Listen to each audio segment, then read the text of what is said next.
So one day the Jews were in the temple with Jesus and they were watching the offering, and they were watching people dropping in large amounts, people dropping in huge amounts of offerings.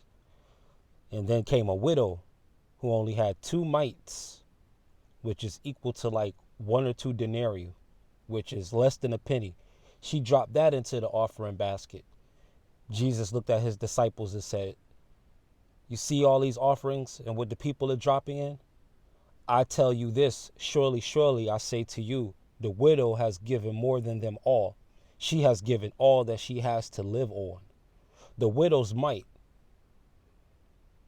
The widow's mite comes from a place that we were taught to believe is sacrifice, because that's one way that principalities that are connected with mammon are using organized religion to pay people with.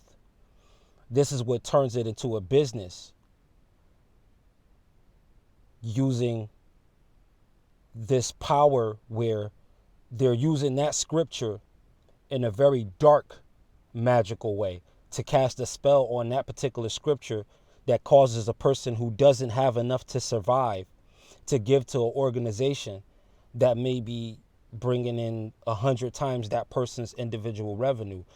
And that person is doing it in hopes for a miracle, but there's a system put in place, whether the people believe in miracles or not, that they are brainwashed to a certain level, to a certain degree, a certain group of people in organized religion on many layers to give all that they have to live on, to still tithe even though something is being shut off, to still give even though the car note is late, to still give.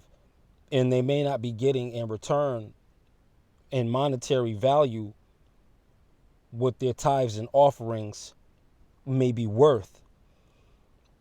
So to take the dark magic back off of the scroll, I would say a widow's mite is much deeper than money. A widow's mite is a sacrifice. Well, not a sacrifice, but it's you reaching deep down into yourself to give in a conversation out of your living space, out of your living quarters, to be giving life, again, to be that life-giving spirit.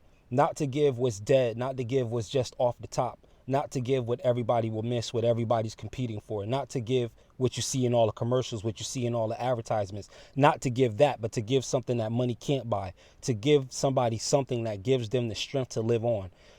It's deeper than a check for a car. It's deeper than a note for a mortgage.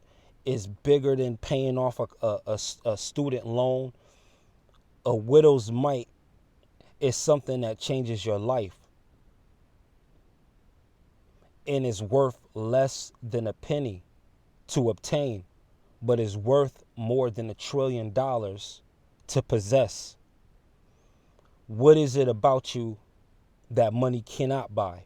What is it about you that is worth its weight in gold and diamonds and emeralds and rubies and sapphires? What is it about you? Because there is something about you, just by virtue of the fact that you exist. There is something about you that is quintessentially priceless, far beyond money, far beyond material wealth. And you know what that is, but that answer may not have a word at all. It's just predicated by emotion, by a spirit, by an energy, an action, an attitude, a mood. It will trigger something in you. That question will trigger a particular change in you depending on how you ask it. Will those gates open up so that the widow's mite becomes more than the millionaire's deposit? And because this lady was a widow, meant that she didn't have a husband.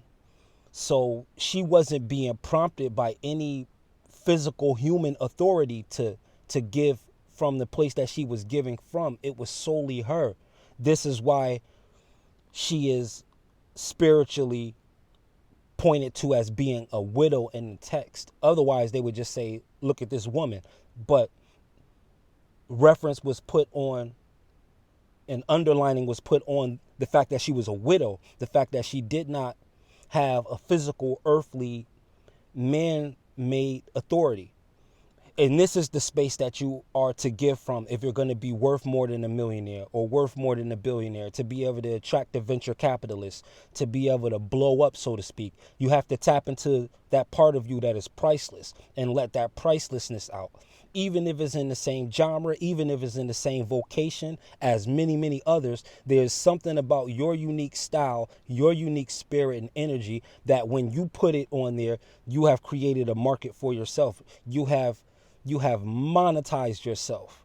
You have turned yourself into your own commodity because you reached deep down into that well of yourself and you drew up water that is only yours, reaching all the way down into the mite, not into the many, but into the mite, not into the what is on the surface certain, but the possibility, the might, the maybe, the widow's maybe, and then also might, the widow's power, the widow's force.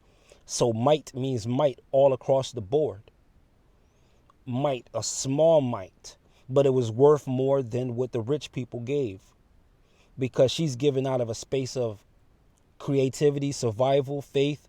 Everything is being placed into a person who gives their last, not because they're told to give their last, but because they're telling themselves to give their last, because part of what they're trying to do for their lives requires a personal, ritualistic mandate for them to give their last, based on their ruling for them to give their last. A widow,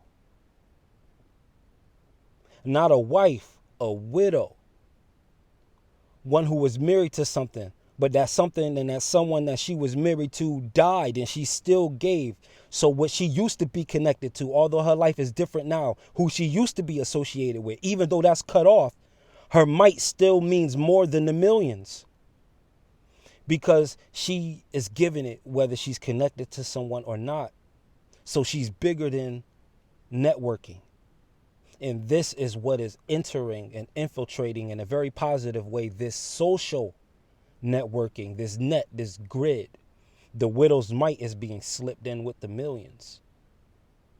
Because even with giving people everything that they want on the surface level just to satisfy whatever fleeting desire and appetite and craving, etc., even that is going to get old, which is why the style of video presentations become more and more brief on a wider scale. Videos get shorter.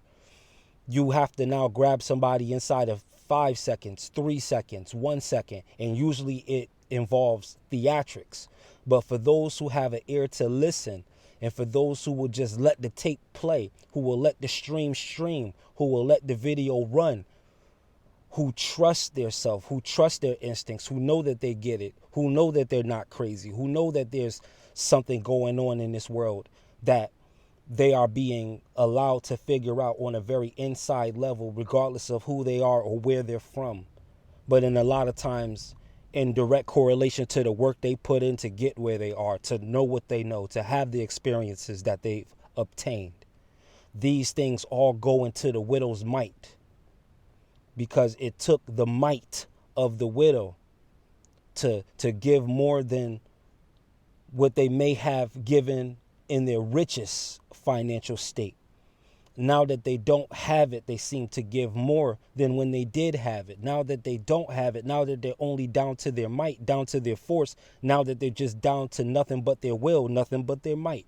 Now that the widow is just down to nothing but herself, not connected to the husband anymore, not married to the organization anymore, not married to that particular league anymore, not associated with those particular acquaintances anymore. A widow, giving her force, giving her might, bringing that in, because she believes that her might is what her giving requires for her to make it to the next level.